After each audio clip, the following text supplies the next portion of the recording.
Now, what happens if you are dividing a binomial? What does binomial mean? It means it's a two-termed polynomial. So looking at number 25 here, I have this divided by that. So we are dividing by a binomial because there are two terms. So there's 1 and 2.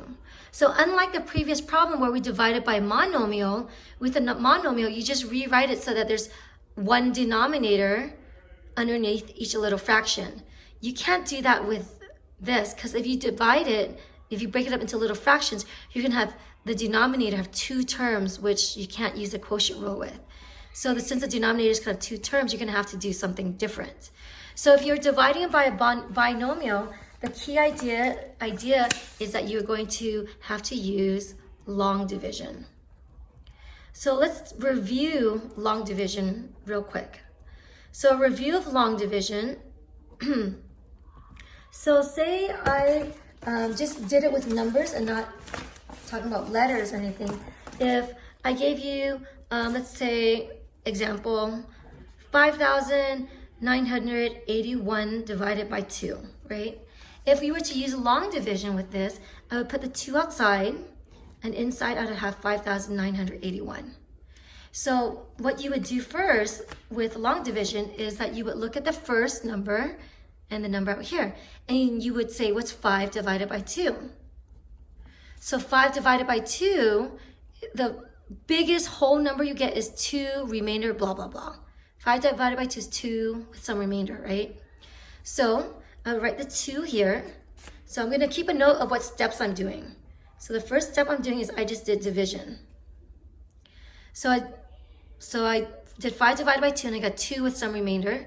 The next step you do is you take these outsides and you multiply them together. So that's my next step, multiply. I would say, what is 2 times 2? Well, 2 times 2 is going to be 4. So I'll write the 4 right there.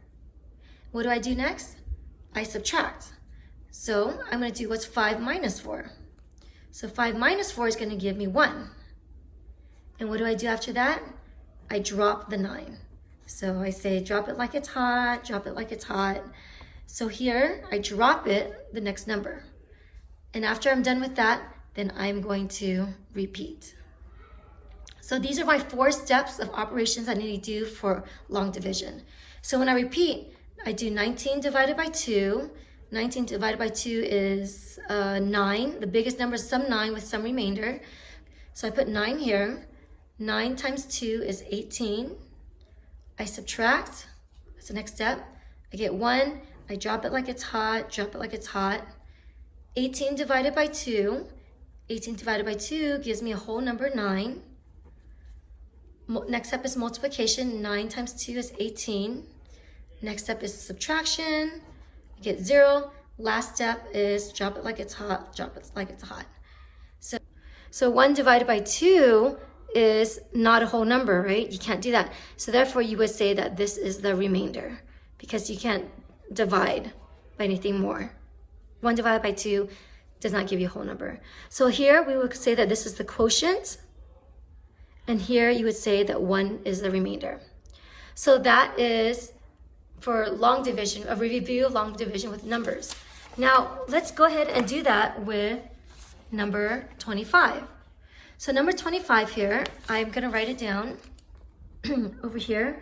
6x squared plus 28x plus 18 divided by x plus 4.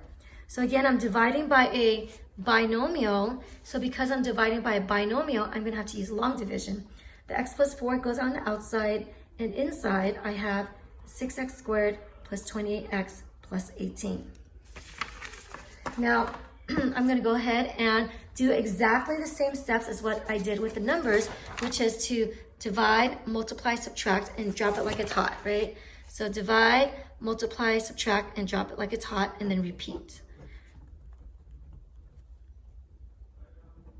So when I do that, I look at the first term and the first term here. So just look at the first terms of each polynomial, and I'm going to divide 6x squared divided by x, this one divided by that, will give me, so remember the quotient rule, 6x squared divided by x1 Subtract the exponents, you get 6x to the first power. So as you can see, knowing the rules of exponents is really, really important when dealing with polynomials. So 6x, and then I'm going to multiply everything next. So here's multiplication next. So multiply 6x with everything on the outside. So not just with this, but everything. So 6x times x is 6x squared. 6x times 4 is plus 24x. Now the next step is subtract. So if I subtract, I'm going to say 6x squared minus 6x squared.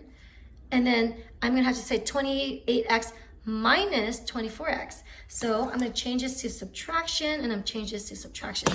So I change the signs because you're subtracting. So when you do that, no coincidence, but that becomes 0. 28x minus 24x becomes 4x. And then I do the last step, which is drop it like it's hot, drop it like it's hot. Then I repeat, rinse and repeat. So I take a look at the first one, 4x. I divide it by the outside, which is just x. So what happens here? Well, the x cancels out, so you end up just getting 4. So plus 4. And then I take the 4 and I multiply with everything on the outside. I get 4x plus 16. And then I subtract. So when I subtract, this becomes a minus sign and this becomes a minus sign. So as a result, 4x minus 4x is just 0. 18 minus 16 is just 2. And I cannot divide this and this together. So therefore, this becomes my remainder. So my final answer then for this dividing by binomial, the quotient is right here, 6x plus 4. So I write that as my quotient here. And the remainder is the number 2.